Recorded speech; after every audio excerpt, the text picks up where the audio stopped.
let us all do we can to build a better future. The Democrats are losing. The Democrats are losing. And again, vote blue no matter who. Listen to this old tale, this old statement. You catch more flies with honey than with vinegar.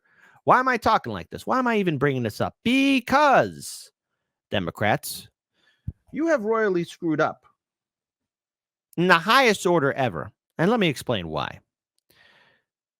You keep on disrespecting your voting base. And vote blue no matter who. Your bullying tactics won't work.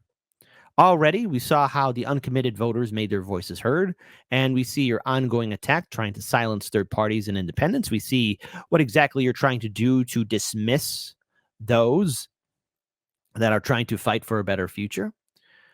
And recently, at an event, crowd grabs Tuscan protester after she disrupts Jill Biden's speech for calling for a ceasefire. Now, why is this important? Because, folks, because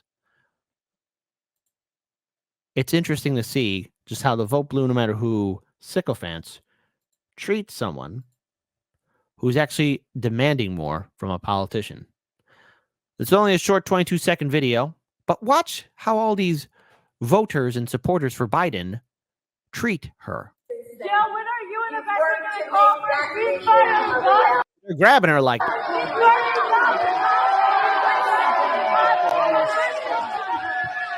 wow, they forced her to sit down and grab her like that. Hold on. One more time. Jill, when are you and the best going to call for a ceasefire?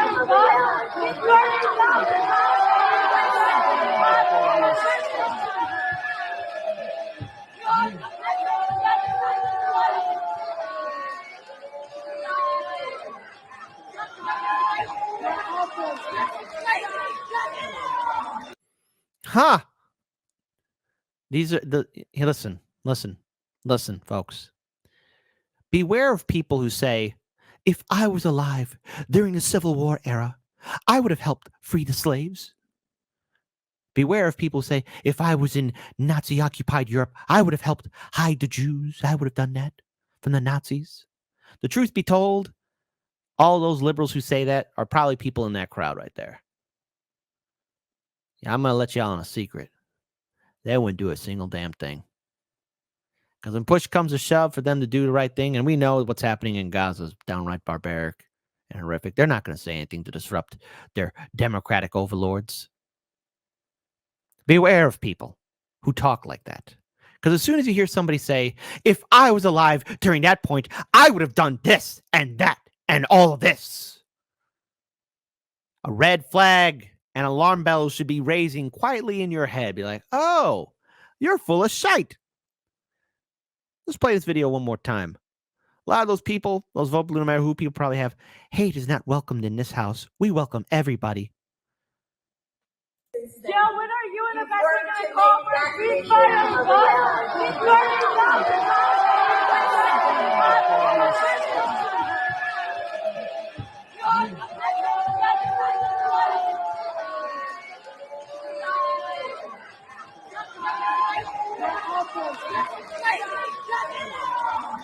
Oh, yeah, goodbye as they wave her way. But then don't worry, they'll come crawling back like, if you don't vote for Biden and the Democrats, you're a racist.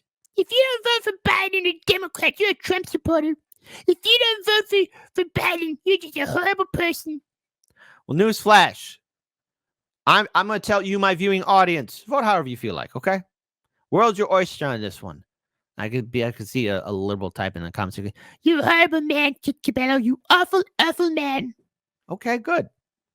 Good. I'm going to live rent-free in your head. Guess what? I'm going to vote third party and independent. Oh, no. He's voting third party independent. Oh, no. Boo-hoo-hoo. Boo-hoo. Well, too bad.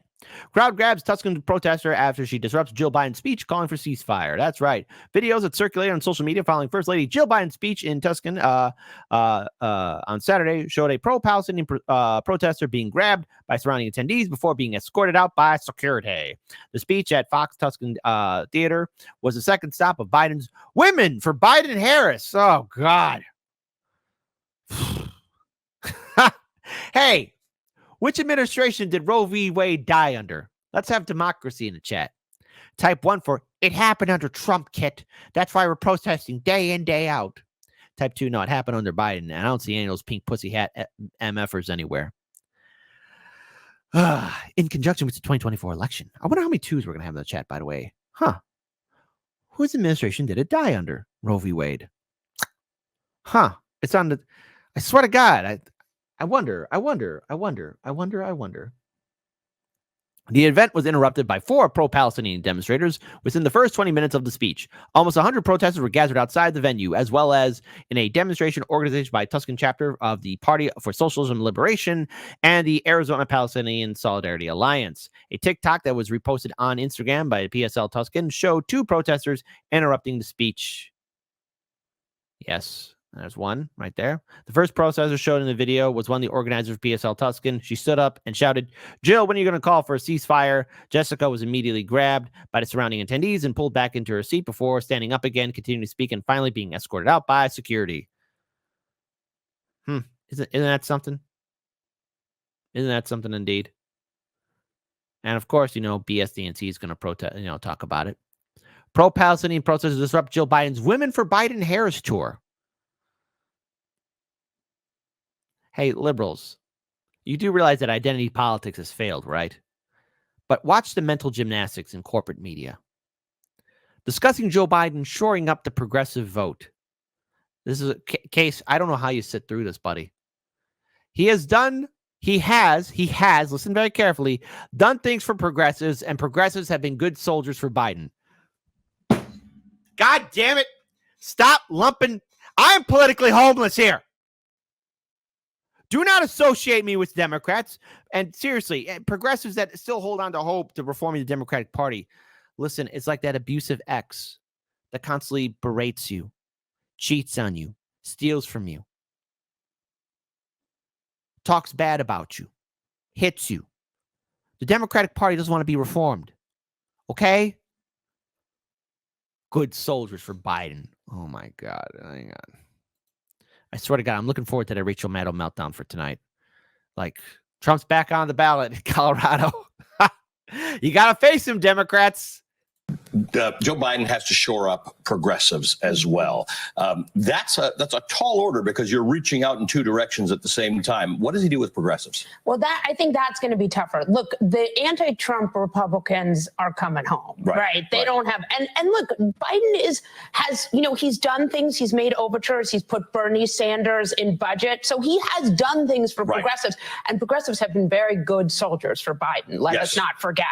But I think he is going to need to have a come to Jesus moment, especially when it comes to a lot of the stuff in the Middle East. You have to come back for those voters. And I think, look, my sense is that in Michigan, people want to like him. They want to come back to him because the choice is Trump. What? Media, why are you doing this? Media, listen.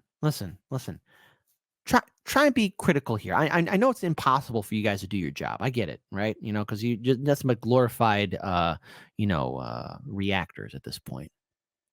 You keep on saying that Biden's our guy. No, he's not. Please don't speak for me, because then that's going to give libertarians and conservatives say like, well, gee, kid, progressives and Democrats and liberals are all together. No.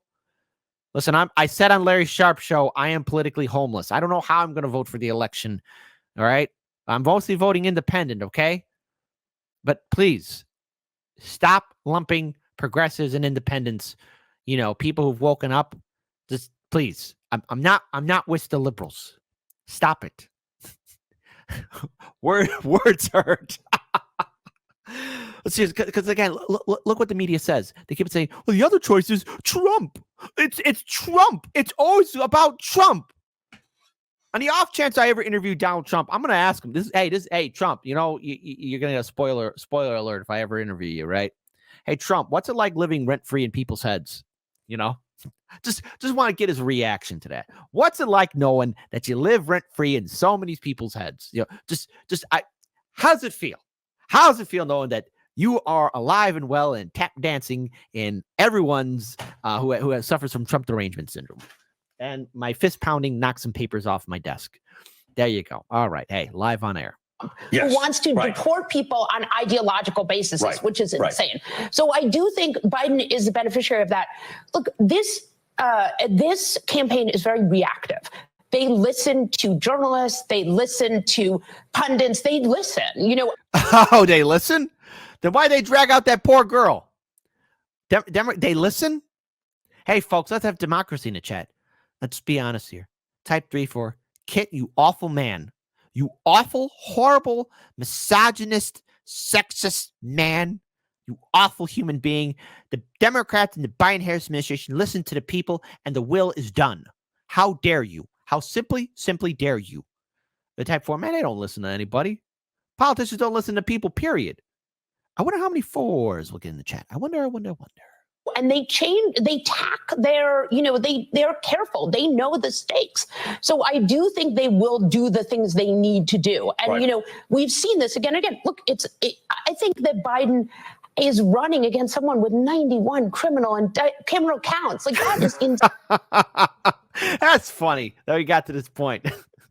There's Biden, the serial corrupt neoliberal politician, versus another politician that got 91 criminal charges.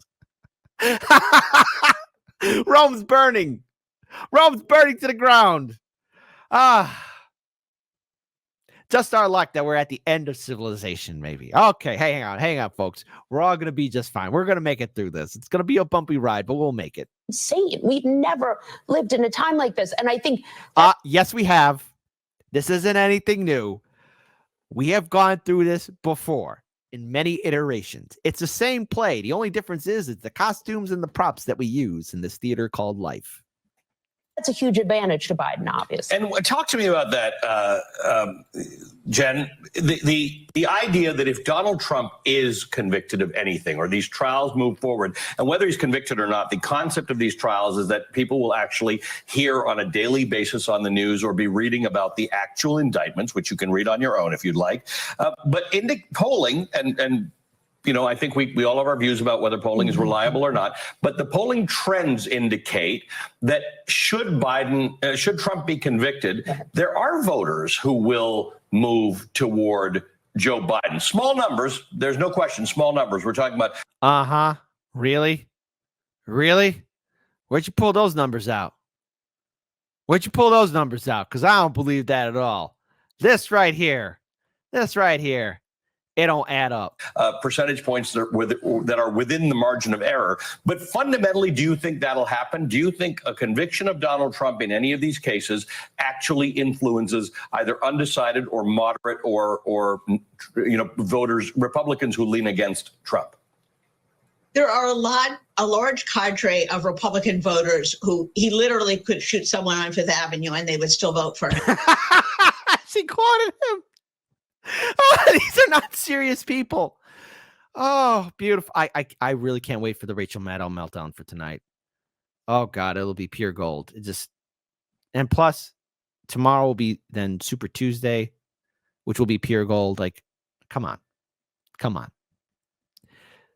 What a glorious time to be alive. That is not everyone. And I think Biden has to make an argument. Not only is this guy a crook, but this guy is running. Not only is this guy a crook, he's always a crook. That's everyone in Congress, lady. Not only is this guy a crook, he's a crook. Trump's a crook. Pot calling kettle black, huh? Stupid moron. There's a B. Hey, Soprano fans. It's almost like a smack a hat off her head. You got a B on your head. Really to destroy the democratic process. He's running so that he can spare himself the verdict of the American people. By the way, I just noticed that too. Hold on. Just noticed something in the chat. Just wanted because it was brought up. Nancy Nelson. WTF, the artwork behind her. Yeah, exactly. Like, look, if I'm going to have artwork, it's going to be badass. What is this? I'm willing to bet she spent like $2,000 on it. Like, don't whatever, right? What is up with that artwork there? Watch, I'm gonna get someone type in the comments. That was made by one of her grandchildren. All right, so I'm being mean. Some people are mean. Some people are mean. People and of juries. He's running so he can pardon himself or drop these cases. He's running so that he can do whatever he wants. That's his immunity argument. He can do literally whatever he wants. He can send SEAL 6 to kill Joe Biden. He can assassinate his political opponents. He can kidnap members of the Senate. Apparently, he can do anything he wants. And that's what he's running on. It's a very dangerous. Projecting much because, gee, a lot of liberals are trying to kick Trump off the ballot. Have him arrested, go to jail, right? Projecting much? Dangerous platform. And it's not simply, I can't believe I'm saying this, simply that he is would be a convicted criminal, but that he is running to be above the law. And that is something so antithetical to our system, so dangerous, that I would hope that voters of goodwill will turn out. And by the way, that's the best way to have Democrats come home. Once they see that and they are reminded of the mendacity of this individual, the criminality, of the loathsomeness of this individual, they will come home. And by the way, I think she's describing every single freaking politician in Washington, D.C.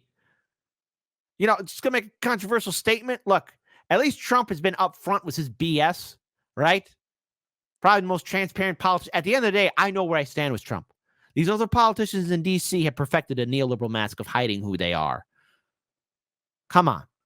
Biden needs to get a little bit tougher. Let's start calling Trump what he is, which is an adjudicated rapist, an adjudicated liar. That was the result of the E. Jean Carroll verdicts. And I think the language has to get sharper, and we have to remind voters, including progressive, just what Donald Trump is all about. I think this is an important point, Molly. That really, it's an important point. Please elaborate. How is this important about projecting that Trump is this great dictator? Right? Like how? It's not even close. I can fully understand why some progressives, whether the issue is Israel-Gaza or the issue is climate or the issue is police violence and black voting, I totally get why some people think enough hasn't been done and some decisions are not great. But that's not the deal. The transaction is not about whether Joe Biden has done everything you want him to do. It's what Jen just said. It's what your alternative is. On every single issue, Donald Trump is a worse option. Yeah, and I also... Really? Look, both Biden and Trump are one and the same, and many voters don't want to see two old men fighting over a cold bowl of soup. But it's abundantly clear nothing fundamentally changed under Biden. Voters want something different, which is why we're seeing such a rise of support for third parties and independents. But God damn it, Democrats. Seriously, you're projecting your fears. I can't take you serious. These are not serious people. You are not serious people. Hey, I've been recently watching the final season of Succession. You know, again, Logan Roy was right when he told his 3 kids, hey, you're not serious people. These people who are pundits on MSNBC, you're not serious people. I think it's worth like pausing for a second and looking like Joe Biden has tried to cancel student debt, right? The Supreme Court overturned it, right? And so what they've done is they've quietly canceled different student debt programs. Yes. And so a lot of people like you know, are getting their cancellation of student debt. And so that is very cool. And they have done a lot of they've worked hard to sort of try to get around this very conservative court. I think it's worth realizing this court is really committed to trying to sort of keep conservative court. Boy, hey, no one tell her what happened with that 9-0 vote. But the ballots, four liberals even went along with it, right? Whew. Her hair probably turned the same color gray. That's why she's now trying to color it out now. Okay, I'm being mean. That's being mean. I'm sorry. I should not have said it. keep those federalist ideals in place. But I would say also, Trump has a real problem, right? He has a real primary problem. Like Nikki Haley, he worked really hard to consolidate the base, and Nikki Haley is still getting 30, 40%. Yeah. Nikki, that's not her name. Haley is not that home run homer. We'll see what happens on Super Tuesday. Here, I'm just going to say this. Trump was a sweep landslide victory. He's going to win all those Super Tuesday states. If I'm wrong, hey, I'll apologize. I will. Okay. But I think, I think now that's it. This is it. Trump is going for it. I know what I'm doing on election night. I'm cooking myself a nice ribeye steak. Nutritious and delicious. Delicious and nutritious. Oh, yeah. right? Like those are voters Right. that he needs to win. These are better numbers than anybody who has pursued essentially an incumbent, Right. which is how you have to think about him, has received. And think about the ways Trump has tried to lock down the primary process in a million different ways, including removing the RNC chair. So I do think it's worth seeing. There is a lot of discontent in this Republican Party. It is not the Trump of 2016 where he's sweeping in on this vague sort of He's winning all the delegates at the moment, but that's an interesting point. Hey, Jen, let's talk about that for a Interesting point. No, God, man, the mental gymnastics by corporate media. They're not serious people, and vote blue no matter who. You keep on talking down to the uncommitted voters that inspired other people to vote uncommitted. You keep dismissing third parties and independents and their supporters. You keep on talking down to the protesters and the activists and the organizers. Democrats, your party is imploding, and there's nothing that you could do to save it because you did this to yourselves. So, what does that tell you and me? That the Democrats are going to be upping up the fear of Trump. Trump. But it wasn't Trump supporters that kicked out that protester. It wasn't Trump supporters that told people to vote uncommitted. It wasn't Trump supporters that started attacking third parties and independents. It's vote blue no matter who people that are doing that to uncommitted voters, protesters, and third parties and independents. So Democrats, you're doing this to yourselves. Have a cup of tea and relax. This all could have been avoided, and I'm very curious to see how the DNC convention plays out here in the city of Chicago. Should be a fun old time indeed. Can't wait.